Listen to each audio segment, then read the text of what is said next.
আজ শুরু হচ্ছে বিশ্বকাপের কানাডা পর্ব। উদ্বোধনী ম্যাচে স্বাগতিকদের প্রতিপক্ষ বসনিয়ান হার্জেগোভিনা।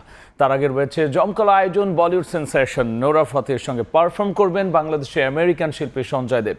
এই মুহূর্তে কানাডার টরন্টোতে আছেন রিপোর্টার রাশেদ লিমন। সবশেষ জানতে সরাসরি যুক্ত হচ্ছে তার সঙ্গে।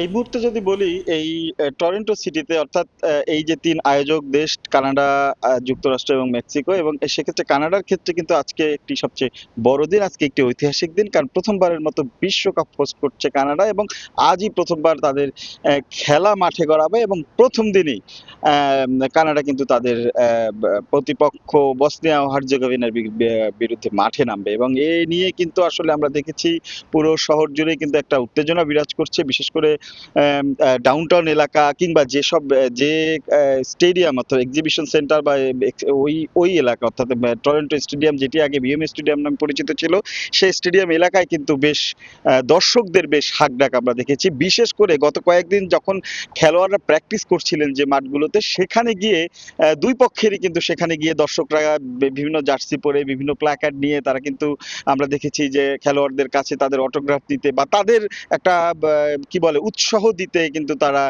সেখানে গিয়েছেন এবং সেখানে গিয়ে কিন্তু কানাডার দর্শক যারা রয়েছেন অর্থাৎ লাল রঙের যে জার্সি পরে তারা যখন মাঠের আশপাশে গিয়েছেন, স্টেডিয়ামের আশপাশে বা প্র্যাকটিস মাঠের আশপাশে, তারা কিন্তু বলেছেন নিজেদের প্রথম বিশ্বকাপে নিজেদের প্রথম ম্যাচ, নিজেদের প্রথমবারের মতো যে জয়টির জন্য তারা অপেক্ষা করছে সেই 1986 সাল, তারপরে আরো একবার তারা বিশ্বকাপ খেলেছে, কিন্তু বিশ্বকাপে কিন্তু মূল পর্বে কিন্তু তারা জয়ের দেখা পায়নি। সেই জয়টা কিন্তু আজকে তারা ছিনিয়ে নেবে এই বসনিয়া হার্জেগোভিনার বিপক্ষে এবং সেটি কিন্তু তারা বলছে এবং সেই বিষয়ে কিন্তু দর্শকরা বেশ আশাবাদী এবং সব তাদের জন্য এর জন্য বড় অনুপ্রেরণা সবশেষ কোপা আমেরিকায় কিন্তু তারা সেমিফাইনাল খেলেছে।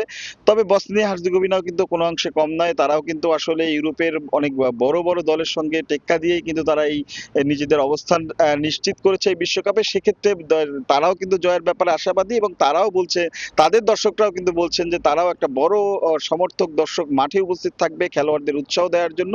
তো সবকিছু মিলে এখন আসলে যে সময়টা রয়েছে, কয়েক ঘন্টা পরেই কিন্তু এই মাঠে গড়াবে প্রথমবারের মতো কানাডায় বিশ্বকাপ। কানাডা প্রথমবারের মতো জয়ের জন্য মুখে আছে, অন্যদিকে বসনিয়াও থাকবে জয়ের অপেক্ষায়। তো এই ছিল আমার কাছ থেকে এখনকার মতো সবশেষ। কানাডা বসনিয়া ম্যাচের আগের সবশেষ নিয়ে আমরা সরাসরি যুক্ত ছিলাম কানাডায়।